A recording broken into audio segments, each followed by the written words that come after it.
तुर्किया में दुनिया की दूसरी बड़ी दिफाई साजो-सामान की नुमाइश जारी है और इस नुमाइश में पाकिस्तान के एक लेज़र गाइडेड बम के बहुत चर्चे हो रहे हैं। आमिर रज़ा मेरे साथ मौजूद हैं। आमिर रज़ा से बात करते हैं और जानते हैं कि ये लेज़र गाइडेड बम कितना मुअस्सर है और ये पाकिस्तानी दिफा को कैसे नाकाबिले तस्खीर बना सकता है। जी आमिर भाई, इस नुमाइश में पाकिस्तान के इस लेज़र गाइडेड बम के बहुत चर्चे हैं। ये बम कौन सा है और ये कैसे पाकिस्तानी दिफा को नाकाबिले तस्खीर बनाएगा? देखें, ये बम जो है इसको अलबतार कहते हैं। अलबतार से मुराद जो है हज़रत अली की एक तलवार का नाम भी अलबतार था। अरबी का लफ्ज़ है जिसका मतलब है काटने वाला। और ये बम बिल्कुल आपने सही कहा कि ये पाकिस्तान की दिफा को नाकाबिले तस्खीर बनाएगा, क्योंकि हमारे दुश्मन मुल्क का कोई बंकर, कोई डैम, कोई पानी का ज़हीरा जो है, जो हमें धमकी लगाई जाती है पानी की, वो इस बम से नहीं बच पाएगा। ये लेज़र गाइडेड बम है और दुनिया में चंद ममालिक हैं जो लेज़र गाइडेड बम बनाते हैं, जिनमें भारत भी शामिल है। बात जो हकीकत वो बयान करनी चाहिए। अमेरिका है, रूस है, बरतानिया है, फ्रांस है, चीन है और पाकिस्तान है। अब पाकिस्तान भी है और भारत भी इसमें शामिल है। लेकिन पाकिस्तान की टेक्नोलॉजी जो है वो 100% पाकिस्तानी। हमने कल भी इस पर एक प्रोग्राम किया था और मैंने बताया था कि असल खुशी की बात तो ये है कि पाकिस्तान तमाम की तमाम अपनी दिफाई सलाहियतें जो हैं उसमें खुद कफ़ील होता चला जा रहा है। यानी वो उसकी टेक्नोलॉजी, उसके साइंटिस्ट, उसके टेक्नीशियंस, उसका साजो सामान सब यहीं पे तैयार किया जाता है। और अलबतार बम जो लेज़र गाइडेड बम है, गो ये दुनिया के तरक्की याफ्ता ममालिक के अभी हम पल्ला नहीं है।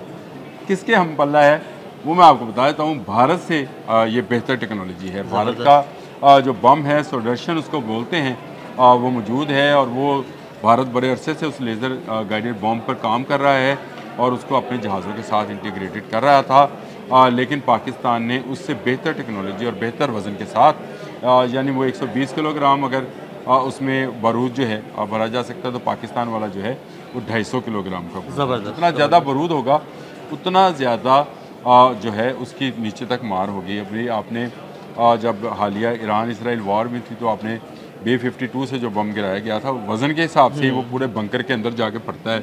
तो ये पाकिस्तान ने टेक्नोलॉजी हासिल कर ली है।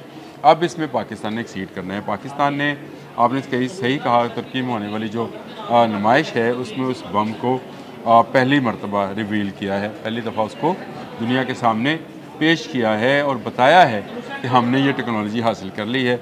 जिस तरह से हमने JF-17 थंडर तो बड़े लंबे अरसे से हासिल किया हुआ था, लेकिन ब्लॉक 3 तक आते आते हमें 10-12 साल लगे।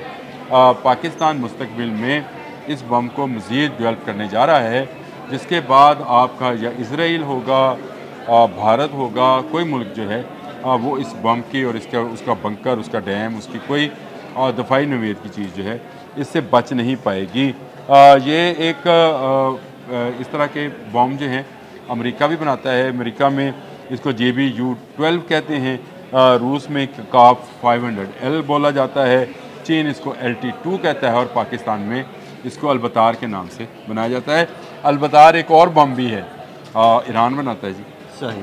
जिस तरह से मैंने कहा, ईरान का अलबतार बम है जिसका इल्ज़ाम ये लगाया जाता है कि हौसी बागी जो हैं उसको इस्तेमाल करते हैं। सही। लेकिन ये जो अलबतार है ये कस्बा इंडस्ट्री को तैयार करता है। कस्बा अगेन नबी अकरम सल्लल्लाहु अलैहि वसल्लम की ऊँटनी का नाम था, उसी के नाम से हमने असला साज एक फैक्ट्री बनाई है जिसमें अलबतार को तैयार किया जा रहा है। टेक्नोलॉजी पाकिस्तान के पास आ गई है दिल भाई, इसको नुमाइश के लिए हमने पेश कर दिया और आने वाले वक्त में देखेंगे कि आपको अलबतार की एक्सपोर्ट जो है वो भी होती नज़र आएगी। आमिर भाई, वो जिस नुमाइश में तुर्किया में ये बम रखा गया, सुना है वहाँ पे भी लोग बड़ी दिलचस्पी ले रहे हैं इस बम के अंदर। देखें, IDCF जो है, ये IDCF अंकारा में जो लगी है, इस्तांबुल में लगी है, सॉरी, इसमें दुनिया भर की 400 इंडस्ट्रीज़ हिस्सा ले रही हैं। 44 ममालिक हैं और उनकी 400 मुख्तलिफ इंडस्ट्रीज़, पाकिस्तान की भी 7 से 8 इंडस्ट्रीज़ जो हैं, ये जो असला साज फैक्ट्रियाँ हैं, उन्होंने नुमाइश में अपनी अपनी चीज़ें जो है रखी हैं। कस्बा इंडस्ट्री ने जो अपना बेहतरीन प्रोडक्ट अब तक की है वो अलबतार बम की सूरत में वहाँ पर नुमाइश के लिए पेश की है। और दुनिया की दिलचस्पी इसलिए है कि पूरी दुनिया से लोग जो हैं, डेलीगेशंस जो हैं, वहाँ पर आते हैं इस असला की नुमाइश में जाकर वो देखते हैं कि आने वाले वक्त में उनको कौन सी टेक्नोलॉजी हासिल करना है। पाकिस्तान ने, अगर आप कहें तो JF-17 थंडर को भी वहाँ नुमाइश के लिए रखा है। पाकिस्तान ने अंगूर जो हमारी आबदोज़ है उसको भी रखा है। पाकिस्तान ने हतम मिसाइल को भी रखा है। शहीन 3 का भी मॉडल वहाँ पर मौजूद है। इसी तरह अल-फतेह के जो मॉडल्स हैं मुख्तलिफ वो मौजूद हैं। तुर्की अपनी असले की नुमाइश कर रहा है। तो इसका मकसद किसी के ख़िलाफ़ तो नहीं है, लेकिन अपनी अपनी कैपेबिलिटी बताना ज़रूरी है। असल चीज़ तो वही टेक्नोलॉजी है कि आपके पास कौन सी टेक्नोलॉजी। अगर आपने एक सेकंड जनरेशन का जहाज़ जो है उसको 4.5 प्लस के जनरेशन का जहाज़ बनाया है, तो आपने टेक्नोलॉजी में किस कदर जो है एक्सीड किया है। इसी तरह से अब अल-बतार बम जो है ये लेज़र गाइडेड बम बनाने की सलाहियत आपने हासिल कर ली है। तो इसका मतलब ये है कि आने वाले दिनों में आप इससे बेहतर, ज़्यादा कारगर बम बना सकते हैं। और ये अल-बतार जो है आप JF-17 थंडर से भी गिरा सकते हैं। और पाकिस्तान का जो दूसरा मशहूर आम, मैं इसको पाकिस्तान का इसलिए कह रहा हूँ कि J-10C को इससे पहले जानता कोई नहीं था। आज उसके गाहक ही गाहक हैं। ईरान ने भी ले लिया J-10C। और भी ममालिक जो हैं वो J-10C की तरफ जा रहे हैं, जिनमें इंडोनेशिया भी शामिल है। तो ये सिर्फ पाकिस्तान की बदौलत है। तो पाकिस्तान के J-10C में भी से भी ये बम गिराया जा सकता है। और जहाँ गिरेगा ये बंकर तबाह कर देगा, उनके डैम तबाह कर देगा, उनकी तमाम वो दिफाई पोस्ट जिन पर उनका नाज होगा उसको तबाह कर देगा। गो ये अभी इब्तदाई शक्ल में है, अभी इसका कम वज़न है, लेकिन आहिस्ता आहिस्ता इस टेक्नोलॉजी को बढ़ाया जाएगा। और जब ये टेक्नोलॉजी आइंदा आने वाले 2-1 साल में इस काबिल हो जाएगी कि इसको एक्सपोर्ट किया जाए, तो इसको एक्सपोर्ट भी किया जाएगा।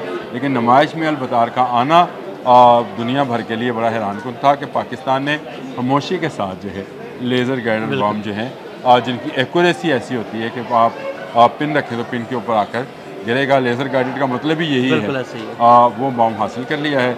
अब इस टेक्नोलॉजी में कहाँ तक तरक्की की जाएगी और कौन से बम बनाए जाएंगे, ये फिर आइंदा आने वाले किसी भी लोग। जी बिल्कुल, पाकिस्तान का लेज़र गाइडेड बम अल-बतार तुर्किया में होने वाली दिफाई साज़-ओ-सामान की नुमाइश में मौजूद है और वहाँ पर उसने कामयाबी के झंडे गाड़े हैं। आमिर रज़ा और अदील अहमद को इजाज़त दीजिएगा। अल्लाह हाफ़िज़।